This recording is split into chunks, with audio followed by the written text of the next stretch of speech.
In 1986, in the quiet town of Vermont Hills, stood an abandoned farmhouse that locals whispered about but never entered. It was once the home of Richard and Helen Moore, a couple who had raised 2 daughters within those walls. But tragedy struck when a fire consumed part of the house, claiming Helen's life. Afterward, Richard moved away, leaving the house to rot. Children in town claimed they heard voices if they pressed their ears against the scorched walls. Years later, the farmhouse was purchased by a young family, David and Laura Turner, with their 10-year-old son Ben. They dreamed of restoring it into a warm home. The locals warned them, "That house doesn't sleep." David dismissed it as superstition. Laura, though uneasy, followed her husband's determination. On their first night, as the family unpacked, Laura heard a faint whisper in the hallway. "Get out!" She froze, glancing around. The walls seemed to sigh with the wind, yet no window was open. When she told David, he laughed it off. "Old wood, houses creak, you'll get used to it." But the whispers grew bolder. Ben, lying in bed, heard a woman's voice calling his name. "Benny, Benny!" He thought it was his mother, but when he ran to her room, she was fast asleep. He tugged on her arm, whispering, "Mom, you were calling me!" Laura's heart sank. She hadn't spoken a word. The following week, during renovations, David pried away part of a charred wall in the dining room. Behind it was something unexpected. A scorched photograph of Helen Moore, her eyes burned out from the fire. Alongside it, etched into the blackened wood, were words, "Still here." That night, as Laura folded laundry, she heard crying from the nursery, though Ben was already asleep in his own room. She entered, and the sound ceased.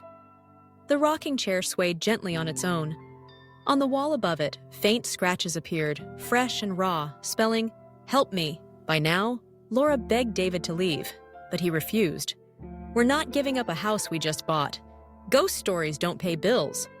His stubbornness deepened when tools began to vanish, only to reappear stacked neatly at the center of the room, as though placed there deliberately. Ben grew withdrawn.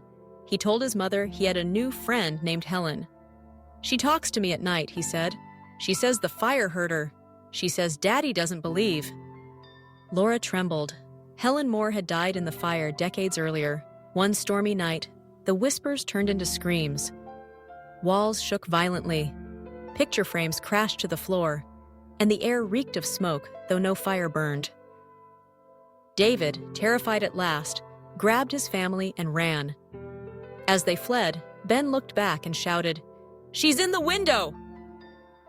And there, framed by lightning, was the charred figure of a woman, her mouth wide in a soundless scream.